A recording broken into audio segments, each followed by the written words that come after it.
Let's see simile. Simile is a figure of speech. Simile is a figure of speech. It compares two different objects.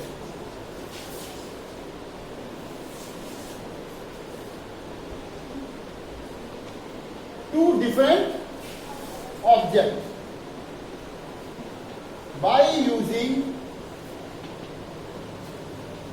as or like. देखो कितना आसान है, लिखना बंद करो, याद करना यही आसान है, तुम खुद लिख लोगे मेरे तरफ बिना देखे हुए. Simile is a figure of speech. ठीक है? It is used to compare two different objects by using as or like. या तो as से कंपेयर कर दो या like से कर दो, तो वो क्या बन जाएगा? Simile. ठीक है? जैसे salt looks like a scattered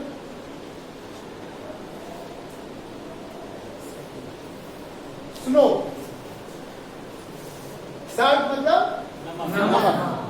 नमक को देख के ऐसा लगता है कि स्नो मतलब टाइनी पार्टिकल्स, बर्फ नहीं बोलते हैं उसको, तो आइस बोलते हैं ना. स्नो मतलब हो गया tiny particles of ice. Tiny particle of ice. Tiny means क्या होता है? छोटा छोटा महीन, धूल की तरह.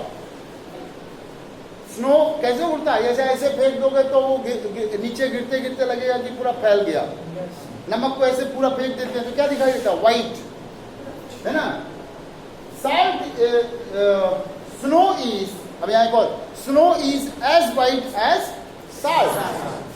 Snow is as white as salt. तो स्नो को किससे कंपेयर कर दिया? एज से, साल्ट से.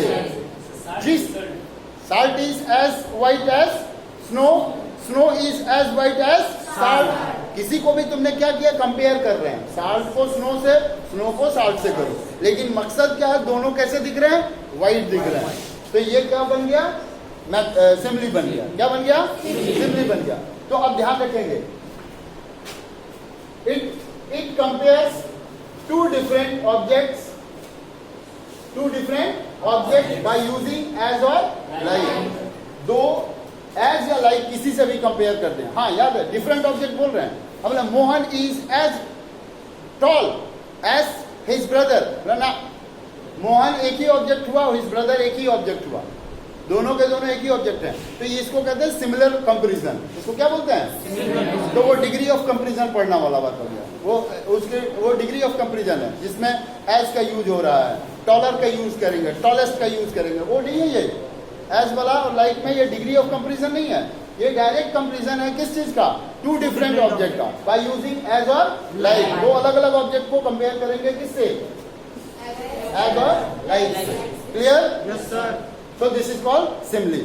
Now let's see the another one, metaphor. चलिए metaphor को देखिए, नोट करना है.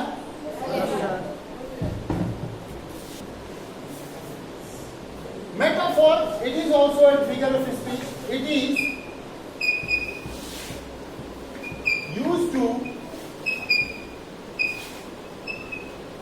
compare. It is used to compare two objects. Two different objects. इसको भी दो. Two different objects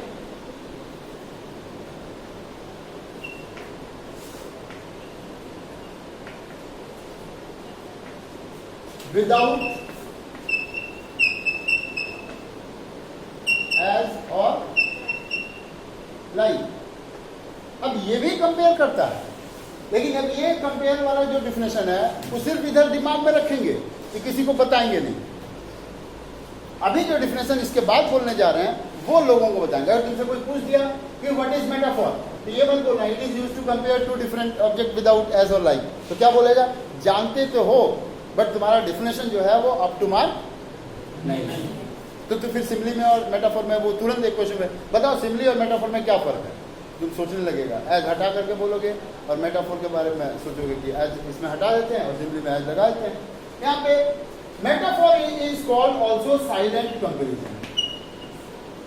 Silent.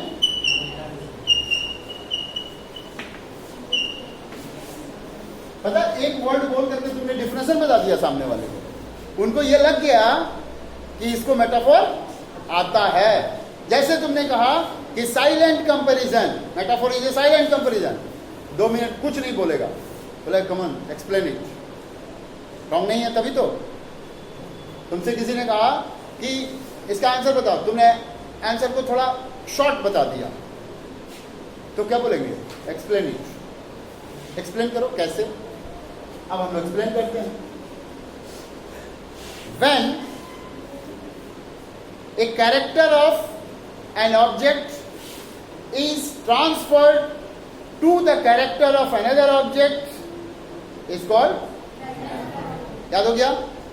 यहां देखो, when a character of an object is transferred to the character of another object is called metaphor. यहां क्या हो रहा है? कैरेक्टर ट्रांसफर हो रहा है और आपने क्या पढ़ाया सर? कंपेयर हो रहा है, तो इसलिए आपका डिफिनेशन क्या हो गया? रॉन्ग हो गया। ये बोले थे दिमाग में रखने के लिए, ताकि ये वाला बात दिमाग तुमको याद आए। ये लिखना नहीं कभी। Never write in your examination, never say anyone, you should say to yourself that metaphor is also used to compare, but it is silent comparison. It is a silent comparison. Silent comparison in the sense of when character of an object is transferred to the character of another object. I am transferring the character of this object to the character of another object. That's why it is called metaphor. Give me an example. Health is wealth. Health is wealth. Night is dark. Coal is black. अब कोयले का colour जो है उसको हम क्या चीज से कंपेयर कर दिए? ब्लैक से कर, यानी ट्रांसफर ही कर दिए। हेल्थ के कैरेक्टर को किस पे लाकर बिठा दिए? वेल्थ पे। हेल्थ ही तो वेल्थ है। Honesty is the best policy. अब the character of honesty is called the best policy, और कोई पॉलिसी की जरूरत नहीं है। मतलब what is your policy? Our policy is honesty. The people will keep quiet, और कुछ पूछने की जरूरत नहीं है। We are honest and we like honesty. Hard working nature. I like all the people, those who are hard working in nature. I don't like successful person. बोलो क्यों? ये तो सारी दुनिया पसंद करती है सक्सेसफुल लोगों को। बोलो इसलिए कि वो तो मेरे लिए एक एग्जाम्पल हो गए ना, वो मेरे लिए एग्जाम्पल हो गए। But if I see a person who has been continuously working hard, I am getting inspiration. How to work. People have been telling it since I opened my eyes. When I started my study, people have been telling this thing, that you need to success, you need to be an IAS officer, you need to be an IITian, you need to be a medical, you need to be a doctor, engineer, whatsoever they told. But your heart was asking a question to you. Kya? How do I be an IITian? How do I be an IAS officer? कैसे बनेंगे ये तो कोई बता नहीं रहा। कह रहा है कि बस पढ़ो मेहनत करो, तो ये पता नहीं चल रहा क्या चीज पे मेहनत करें। तो मुझे इंस्पिरेशन नहीं मिल रहा, मैं सिर्फ ड्रीम कर रहा हूं। अब्दुल कलाम ने क्या कहा था? अब्दुल कलाम ने कहा था कि ड्रीम वो नहीं है जो आप सपने में देखते हैं, क्योंकि वो पूरा नहीं होगा। जो ड्रीम खुले आंख से देखते हैं उसको इंसान करने के बारे में सोचता है। आंखें बंद करके किसी चीज को इमेजिन करो तो तुम्हें वर्चुअल में वो बहुत खूबसूरत दिखाई देगा। फॉर द टाइम बीइंग वो बहुत खूबसूरत दिखाई देगा, वो बहुत अच्छा भी महसूस होगा। But when you open your eyes and see the reality, वो अच्छा दिख रहा था बट अच्छा था नहीं, क्योंकि बिहेवियर कब पता चला? आंखें खोली थी तब, बंद आंखों से कहां पता चला था? So you cannot judge a book by its cover. You cannot judge a book by its cover. So metaphor is a silent comparison. It is used to just compare. It is used to transfer the character of one object to another object. Example is health is wealth. Health is wealth. Okay? Write it down.